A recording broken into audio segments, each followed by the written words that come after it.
A deep dive analysis shows new targets in cell therapies for Parkinson's disease that go beyond symptom control. Plus, AstraZeneca's build-out in obesity, and FDA is hoping that a package of reforms can cut the time required to launch a clinical trial in the US. But will it meaningfully close the gap with China? The agency also appears to be unwinding regulatory barriers established under former Commissioner Marty Makary's leadership. I'm Stephen Hansen, co-host of the BioCentury This Week podcast, and joining me today is our Washington editor, Steve Usden, our VP and editor-in-chief, Simone Fishburne, and our biopharma analyst, Lindsay Martin. As you'll clearly recognize, our normal host, Jeff Cranmer, is not here this week. I believe he's off on a beach somewhere, sipping on what I'm guessing are probably Mai Tais, maybe? I don't know. Simone, what do you think Jeff's preferred cocktail is for getting sunburned? I think Jeff just drinks whiskey all times of day, actually. Regardless of location, you think even on the beach, he'll... Yeah. You know, truth isn't subject to geography, so, you know. I think maybe that should be the trivia question for next week. We can all guess what is Jeff's favorite beach cocktail. Well, at least there I've already generated a bit of content for Jeff and a teaser for him when he returns. But in the meantime, sorry, did you have a guess, Steve? Did you want to guess what you think Jeff's preferred beach cocktail is? No, I think I've seen him drink a lot of different cocktails. All right. It'll be a paper plane, actually. I know he likes that. Anyway, let's get going. There we go. Let's get going. So we're going to start off. Lindsay, welcome back to the podcast. Great to have you joining us again. Thanks, Stephen. You've dug deep into an analysis of the landscape of therapies and development for Parkinson's and kind of how they're moving beyond this historical focus on symptom control. But before we did dive in, I did want to ask you whether you came across a favorite new target or genetic variant while putting this together. Is there one name that really, stuck out to you as being your favorite? Yeah, I think I do have a favorite. Maybe I'm biased, but there are like over 40 new targets or potential first-in-class targets in the clinic right now.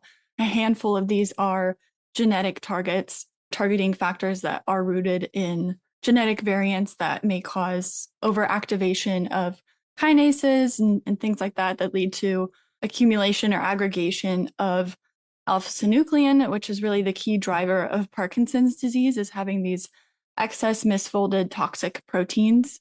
But I think the one that really stood out to me was LRRK2.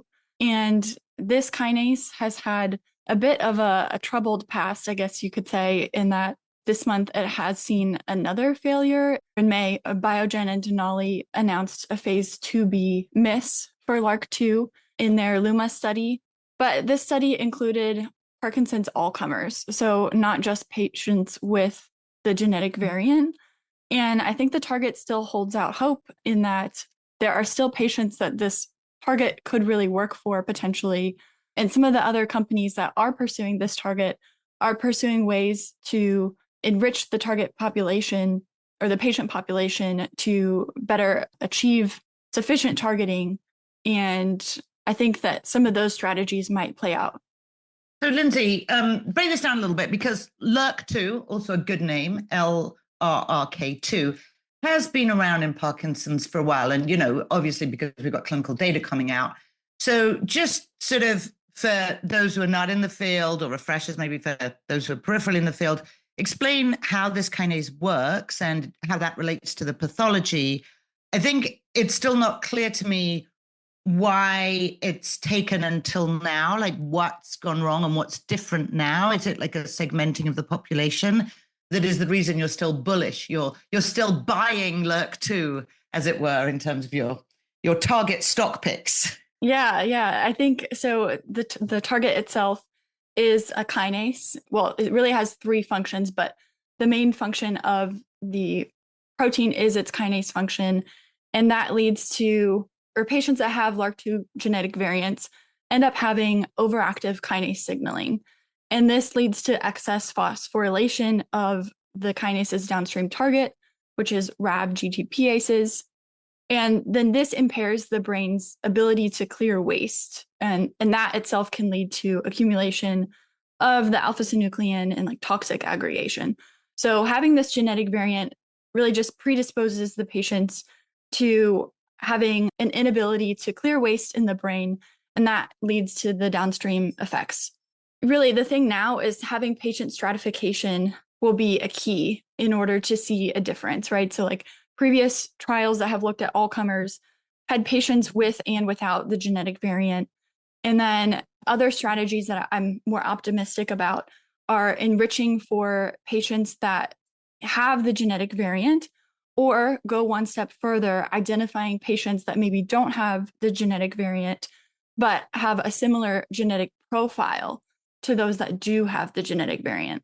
So for example, Neuron 23 is using SNPs, or small regions within the genome, to identify patients that look like those LRRK2 patients, even if they're not necessarily genetically having that variant. In doing so, they can identify a broader population, so about 30% of the population with Parkinson's, rather than the small percentage, less than 5%, that have the true genetic variant.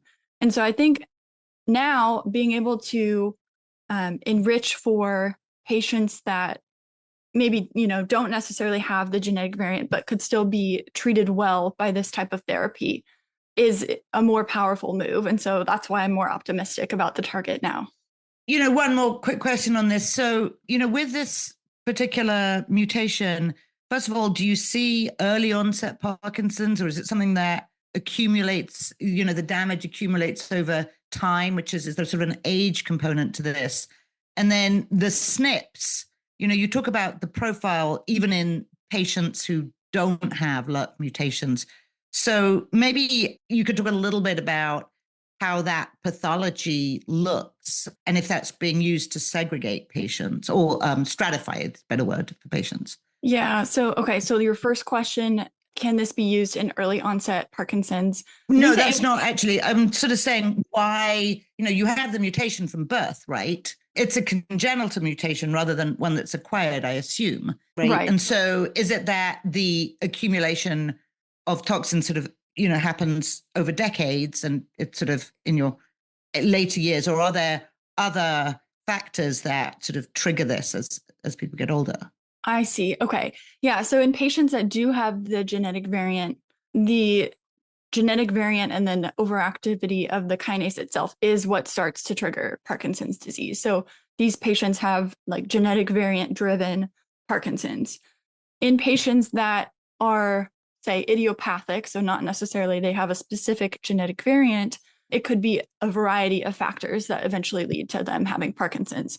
And the thought is that patients that don't have the specific genetic variant, but have SNPs that give them a similar genetic profile, are still experiencing Parkinson's in a similar way to those that do have the genetic variant. So the cause is still the overactivity of the kinase and the misfolding of the protein in the same manner, but they don't have that one, like specific 7 genetic variants that are traditionally thought to be the cause. Lindsay, I took a little sneak peek into your deck there, and obviously there was quite a broad array of stuff you're digging into there. Maybe give us a little bit of an overview as to what are the other sort of areas in the disease and sort of new findings that you've come across that you can maybe highlight. Maybe just pull out some of the highlights from there. Yeah, so we've talked a bit about the genetic targets, specifically LRRK2. There's other genetic targets that are being pursued in the clinic right now, like GABA or GCase, and then alpha-synuclein, which is the top target in the clinic. And alpha-synuclein obviously is the accumulation drives Parkinson's disease in Lewy bodies, having these toxic misfolded proteins. So the biological basis for targeting alpha-synuclein is strong. And so I think that we'll see a big advancement in targeting alpha-synuclein as well. We have a couple of targets that are more advanced in the clinic, 2 that are in phase 3 right now, one in an open label extension, buntanetap from Anobis, and then prasinezumab from Prothena and Roche. And so those are going to be some exciting readouts in the next few years. But really, I'm most excited, I think, about the cell therapies that are in the clinic right now. And so in March, Japan granted conditional authorization to the allogeneic cell therapy, Amchepry Rajunapricel from Sumitomo. And this is the first cell therapy that has been approved for Parkinson's disease. The program is currently in phase 1 and 2 testing in the US. There's a similar regenerative cell therapy from Blue Rock, bemdaneprocel, that's also in phase 3 testing in the US right now. And so I think we're going to see regenerative cell therapies as an emerging option to modify the root cause of Parkinson's disease. So the idea is that you're replacing the lost dopaminergic neurons rather than just treating the symptoms or addressing a specific protein or kinase. Well, we probably don't have time to get into that, but we'll follow that in the future because, again, that has been on the list of the to-do list for Parkinson's for a very long time, because the idea was you could just implant the neurons because it's very really known which ones undergo degeneration. So it'd be interesting to see what's different now and why that might be shaping up. Yeah, I'll just add a quick bit on that. I think like these really stand out from previous fetal cell therapies in that these are more homogeneous cells that are being input into the patient's brain. And so they can know exactly what stage of proliferation or differentiation the cells are at. And so there's a safety advantage in using this newer next-gen therapy as opposed to the previous fetal cell grafts. And I think that also lends to efficacy as well in having the grafts survive and be a durable treatment for the patient. Great. Well, thanks, Lindsay. Really looking forward to reading this through. I believe it's going to be coming out sometime this week, so everyone can check out that deck when it's available. Thanks, Stephen. Stephen, let's actually turn to another thing. I'm taking over your role for a nanosecond here because I want to ask you a question now. So AZ has, transformed itself in the last, I would say, decade as a major force in cancer. In parallel with that, obviously, the biggest story, at least from a science point of view or a drug development point of view, is obesity in the last few years.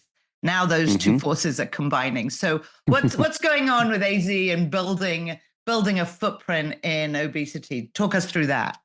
Yeah, happy to. So as you say, AZ's been sort of on this huge growth trajectory from a lot of other programs. But while a lot of that has come from deals outside of this area, they are, they've been using sort of a combination of internal development and deal making to bring together, what's not by no means the deepest obesity pipeline in the industry.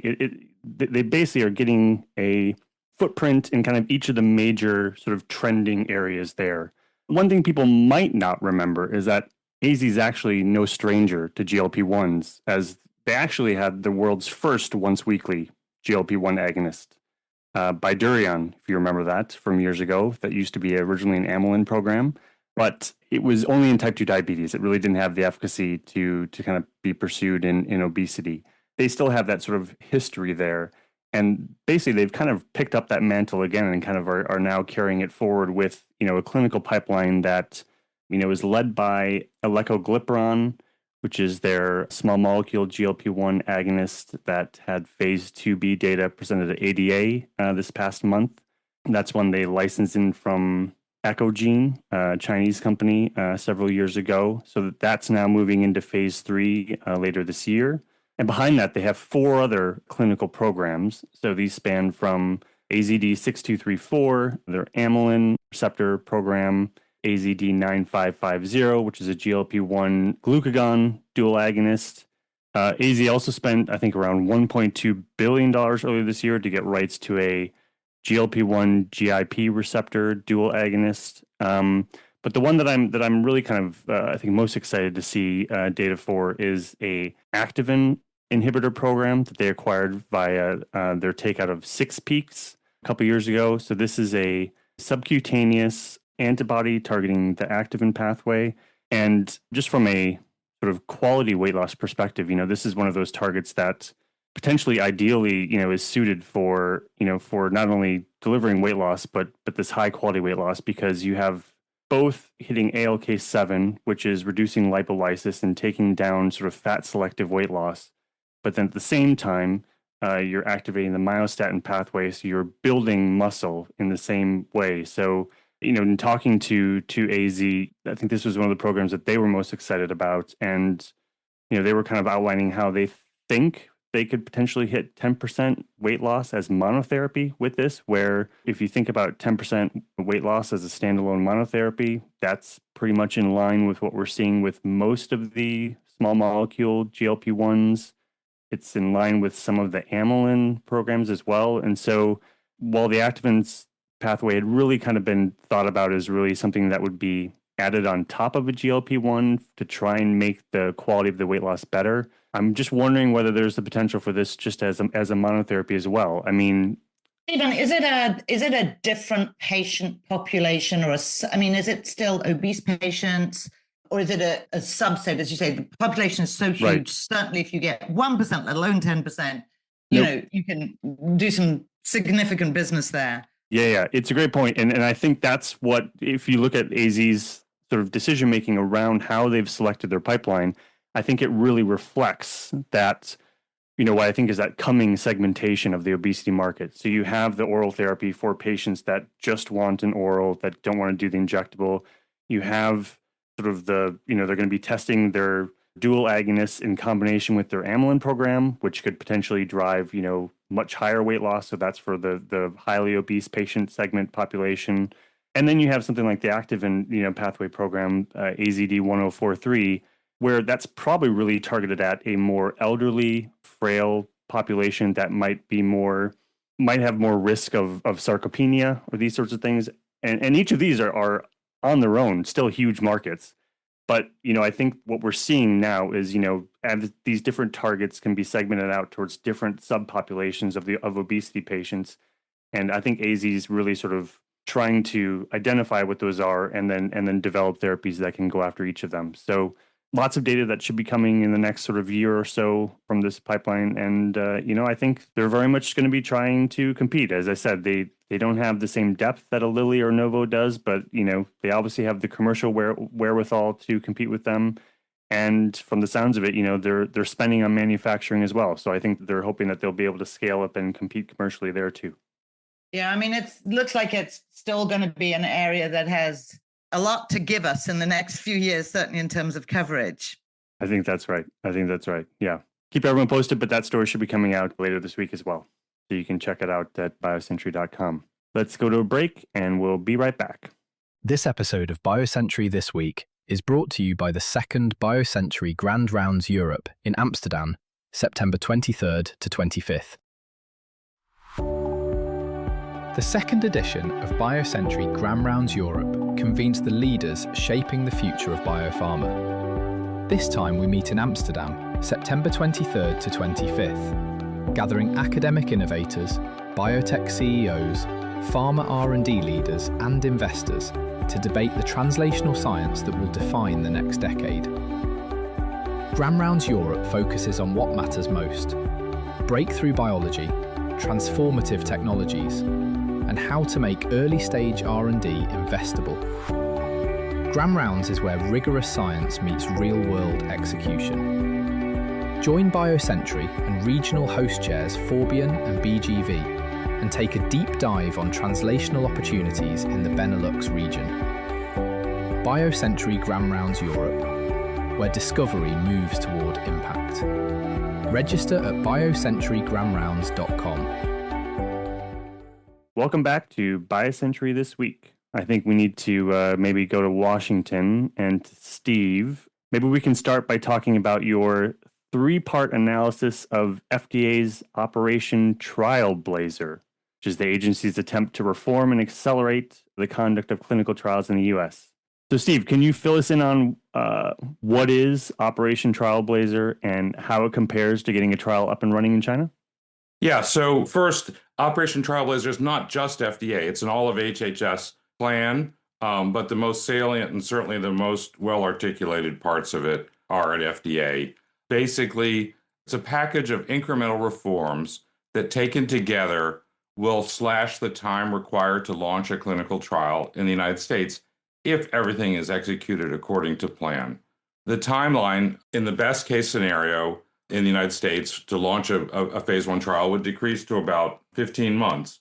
Good news is that's less than half of what it takes now. The bad news, if you're benchmarking against China, is it's still about 7 months longer than it takes in China. And then the question is what happens once you've got the trial started, because another advantage that China has over the United States is the ability to very rapidly enroll once a trial is started. there are elements of Operation TrialBlazer that are intended to address that issue, but they're really not as robust or worked out as the other issues. The thing that I talk about in my story, if you're benchmarking against China, and it's relevant to benchmark against China because the Operation TrialBlazer report, it's about 20 pages long, and in that 20 pages, it mentions China a dozen times, so it frames this initiative as a response to China. What they don't do in the report is actually compare what the United States does with China. They don't compare what the timelines are in the United States versus China. So I did it for them. And that's what my story is all about, one of my stories. The most important thing, I think, if you're comparing the United States and China and TrialBlazer to what the reality in China is now, is that they take a different approach. What they're doing in China basically is they're doing a lot of the things that are being done in the United States sequentially. They're doing them in parallel. It's really, there's a limit to how much you can compress the time to do certain things. The US approach is only going to get you so far, right? And they've kind of maxed out, again, if they implement what they've talked about, they've kind of maxed out on that part of it, at least until we have new technologies that dramatically reduce the need for animal studies and things like that. But what the United States isn't doing is taking a more parallel approach, like it's being done in China, and honestly, it's also being done in other countries, in Australia and the UK to some extent. They're also looking at these parallel approaches. There's pluses and minuses to doing that. The main kind of negative in doing the kind of parallel approach that is being done in China is that it's higher risk, right? Because if you're doing a lot of, for example, the preclinical toxicology, and you're doing other things in parallel with the ethics review and with the regulatory review, it's possible that you'll hit a snag or even a roadblock on one aspect of it, and you'll have done a bunch of other work, that won't be used. It'll be thrown out. And I've heard it described, the Chinese approach is kind of a brute force approach, right? And the United States takes a more, you could say, more elegant or more phased approach to the whole thing. But anyway, I think that's a summary of the U.S. versus China aspect of it. If you want, we can spend a little bit of time talking about the details of what they're doing. I wanted to dig in because you started this with saying that, the US is slashing timelines, right? And then you qualified that by saying it's half, but still longer than China. So one of the things that I find is that a lot of the conversation really is about China and about Australia, but there are plenty of other places in the world that we've been writing about that are also changing at the same time, trying to attract people to do clinical trials. And I'm wondering, this is going to be a big focus for us going forward, but to what degree do you think this is all in sort of FDA policy hands versus the hands of other players like academic medical centers and pharma companies' decision-making and so on? Well, so that's actually a good segue, because the most interesting part of FDA's plan is to establish a network of what they're calling qualified research institutions, QRIs, that include academic medical centers, CROs, regulatory advisors, and these are third parties that are going to partner with sponsors to review IND components before their formal submission. That it's kind of an echo of, or it's reminiscent of what's done in Australia, but it's fundamentally different in one important way, which is that in Australia, you have third-party ethics committees that for low-risk INDs have the authority to give the approvals or the okays for them to go ahead. In the United States, FDA is still going to maintain that final say-so on whether an IND can go ahead. But you're going to see third parties playing a bigger role in the IND review process in the United States than they have in the past. But the big issues are things like contracting with hospitals, ethics reviews, trying to get single IRBs for multi-site clinical trials. And those are in the plan, but they're things where the United States government has less leverage over it than some other countries do. It's a less centralized system, it's a more decentralized system in the United States than other places. And one of the other things that I think that's structurally that's the most interesting is in China and in some other countries, hospitals themselves play a bigger role in the regulatory system than they do in the United States. And they have more authority and they have more accountability for regulating clinical trials, and in some cases, even early commercial access than in the United States. So So it's a different model. I think it's really fascinating. We're seeing these different experiments, these different approaches tried around the world. What really needs to happen, ultimately, what's going to be the best for patients and what's going to be best for the biopharma industry is to kind of step back and say, what are these different countries doing around the world that are the most effective, that's the most efficient? And then everybody around the world kind of trying to recalibrate, all the regulatory agencies and governments around the world trying to recalibrate to incorporate the best aspects of learnings from around the world. And this, yeah. Oh, I was just going to touch on, you mentioned hospitals having, I guess, obligation for trials and more of a responsibility. And I think one of the things that stood out to me in reading your TrialBlazer story was the planned components for trial access and enrollment and how FDA can encourage clinicians to increase enrollment in the US. Can you speak a little bit more about like the details behind that? Well, and I can't really give the details about it because the details aren't in the plan. That's part of the problem. That's kind of vague, and there's a little bit of, I'd say, a little bit of hand waving in the TrialBlazer report about that. But that really is one of the key things that has to happen in the United States. There has to be a more efficient system and a much broader scope for bringing patients into clinical trials. The percentage of patients who have cancers that can't be effectively cured in the United States who participate in clinical research is very small. It should be very, very large. Most cancer patients, I think, who have a cancer that can't be readily controlled using an approved therapy should be on a clinical trial. And that's for their benefit. And it's also for the benefit of the system because it's going to lead to faster innovation. Yeah, that was definitely something that came up at the Seattle Grand Rounds conference too, in discussing what are some of the actionable steps that we can do to increase trial enrollment. And yeah, I think having better patient education and clinician engagement will help with that. Yeah. So one of the things that's in the plan, the TrialBlazer plan, is an idea to link electronic health records to clinicaltrials.gov so you can identify patients who would be good candidates for clinical trials. That's something that's going to take a long time to do. If it's done right and if it's done relatively fast, which will probably mean, in the scope of a year or 2 or 3 to get going, that's something that potentially could increase clinical trial enrollment in the United States if it's done along with other things in the package. Yeah. So, Steve, I wanted to ask you about another one of the topics. While FDA is moving forward on clinical trial reforms, the agency is also taking a new look at therapies that were derailed under Marty Makary and Vinny Prasad's regime. I think we've counted up to 11 reversals so far in kind of what appears to be you might call a reversion to the mean. So can you fill us in? Reversion to the mean. Well, you did call a reversion to the mean. Yeah. So can you fill us in maybe on what the latest one of those was? And what I'm curious about is whether this signals to investors and companies a return to business as usual at FDA or not.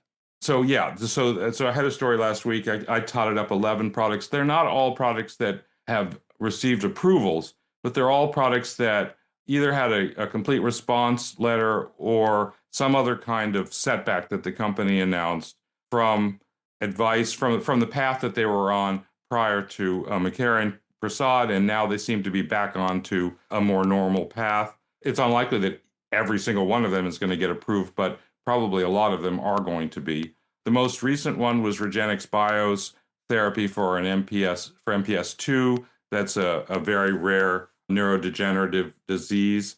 FDA had issued a CRL, and they basically they questioned, or they said that they changed their mind about the kind of fundamental aspects, the endpoint, the clinical trial design, the patient population, and it really disheartened MPS 2 families. I spoke with some of the parents, and they were devastated by this. They felt that FDA was completely off base in its assertions, and that they're really not only yanking the rug out from underneath kids who have MPS 2 who might benefit from this therapy, but more broadly from neurodegenerative diseases, because investors would shy away from investing in any companies in the space as a result of what FDA had done.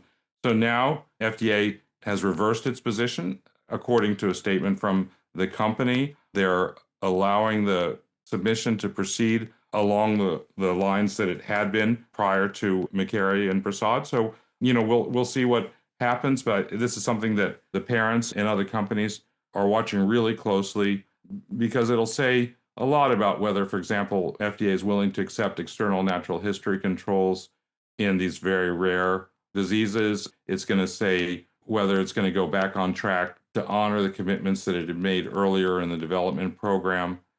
And, it seems like all that's going to happen. As we talked about, there's 10 other programs that are also getting back on track. Right.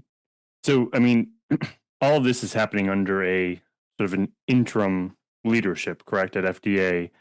And so I guess it raises, the question it raises to me is, is there any risk that once new FDA leadership does step in, the permanent leadership steps in, is there any concern that this reversion to the mean could revert back to an outlier stance? Is this the end of the political influence over FDA decision making, or is there still a risk that could rear its ugly head again? Look, this has been a roller coaster ride in the second Trump administration, and anybody who predicts with real confidence where things are going is either extraordinarily knowledgeable or extraordinarily foolish. So I'm not going to try to do that. But I agree. Yeah, look, it's really important who the next commissioner is. It's also going to be important who's going to take on the CDER and CBER directorship roles in a permanent basis. The rumors that are going around Washington are that we're going to see a nomination for an FDA commissioner pretty soon. There are, some names that are being talked about. I'm going to say, do you have any names? So, well, look, I've been holding off on naming the names. I've been hearing the same names that other reporters have been hearing for about a month. Okay. They're getting named, more frequently now. So I'll bring them up. Look, so one of them is Heidi Overton. Another one is Jeffrey Vasurka, and another one is Stephen Ferrara. Those are the three that seem to be in the lead. Overton is Deputy Director of the White House Domestic Policy Council. Before that, she was at the America First Policy Institute. She's closely aligned with the MAHA movement and with Makary. Vasurka is CEO of the Board of New York Cancer and Blood Specialists and is past president of the Community Oncology Alliance. And Ferrara, he's been Chief Medical Officer for the Navy. He served in the CIA and is in a job at the Pentagon now.